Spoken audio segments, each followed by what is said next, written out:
Transnational crimes are criminal activities that extend beyond national borders, demonstrating the interconnectedness of our globalized world. These crimes often involve organized criminal groups that exploit advancements in technology, open borders, and the complexities of international law. The defending characteristic of international crime is its cross-border nature, whether through the execution of the crime in multiple countries, the planning in one nation with execution in another, or the involvement of criminal networks operating across numerous borders.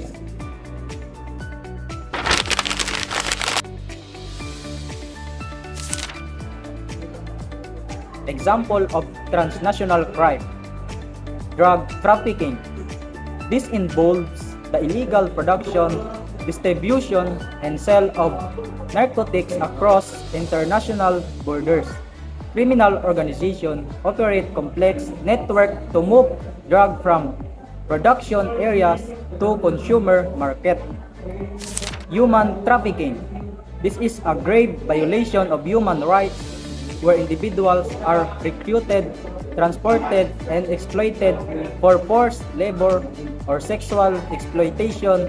It often involves organized networks that operate across multiple countries.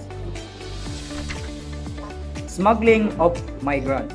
This involves the illegal movement of people across borders for financial gain.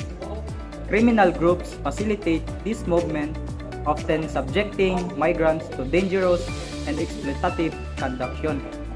Cybercrime. This includes a range of illegal activities conducted online, such as hacking, identity theft, online fraud, and this distribution of malware.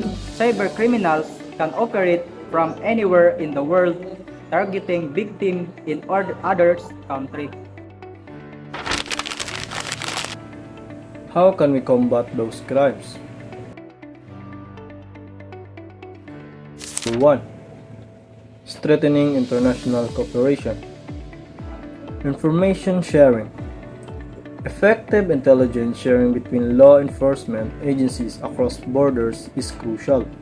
This allows for the tracking of criminal networks and the anticipation of criminal activities. Joint operations.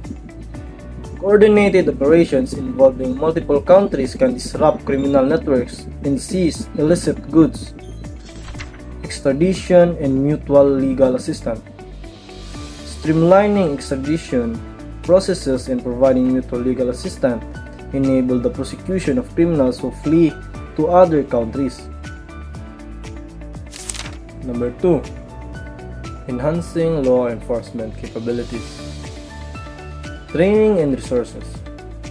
Providing law enforcement agencies with the necessary training, technology, and resources to combat sophisticated criminal networks. Cybersecurity. Investing in cybersecurity measures to combat cybercrime, which is a rapidly growing form of transnational crime. Financial investigation. Strengthening the financial investigation to track and seize the assets of criminal organizations. Number 3. Addressing root causes. Poverty and inequality. Addressing poverty and inequality, which can create environments conducive to criminal activity. Corruption. Combating corruption, which can facilitate transnational crime by enabling criminals to operate with impunity. Governance. Strengthening governance and the rule of law to create a stable and secure environment. 4. Utilizing technology. Data analysis. Using data analysis to identify patterns and trends in criminal activity. Cybersecurity tools. Developing and deploying advanced cybersecurity tools to combat cybercrime. Tracking and technologies.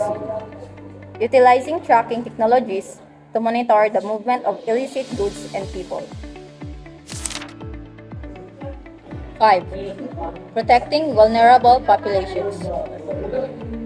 Human trafficking prevention. Implementing measures to prevent human trafficking, such as raising awareness and providing support to victims. Migrant protection. Protecting the rights of migrants and combating the smuggling of migrants. In essence, combating transnational crime requires a coordinated effort from governments, law enforcement agencies, and international organizations and civil society.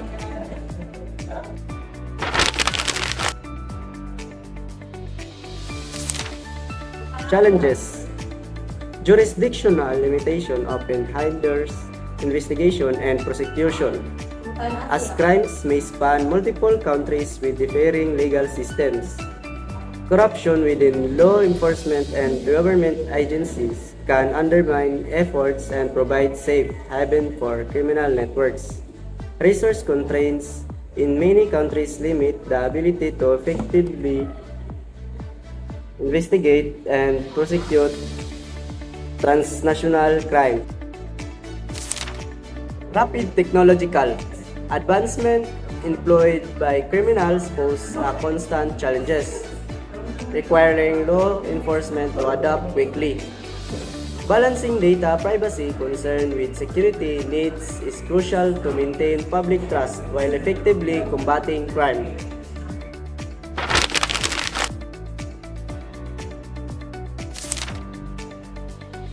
International cooperation has led to successful joint operations, dismantling major criminal networks and disrupting their operations.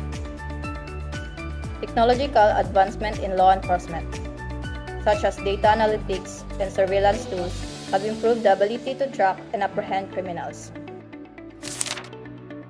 Asset seizure and forfeiture have proven effective in targeting the financial gains of criminal organizations, weakening their operations.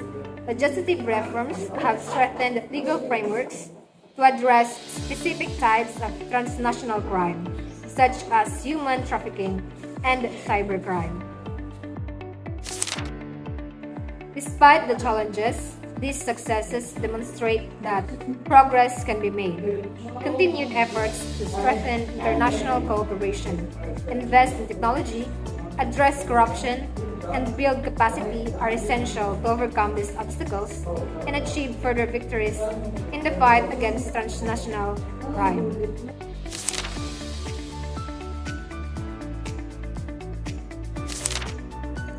Technology plays a crucial role in both facilitating and combating transnational crime.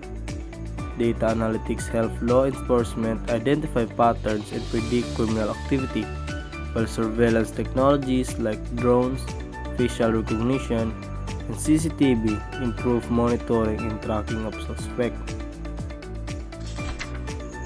Cybersecurity tools are also vital for safeguarding infrastructure, investigating cybercrime, and collecting digital evidence. Communication interception technologies enable lawful monitoring of calls and online activity to disrupt criminal networks. However, ethical considerations are essential to balance security with privacy, ensuring responsible use of technology in fighting transnational crime.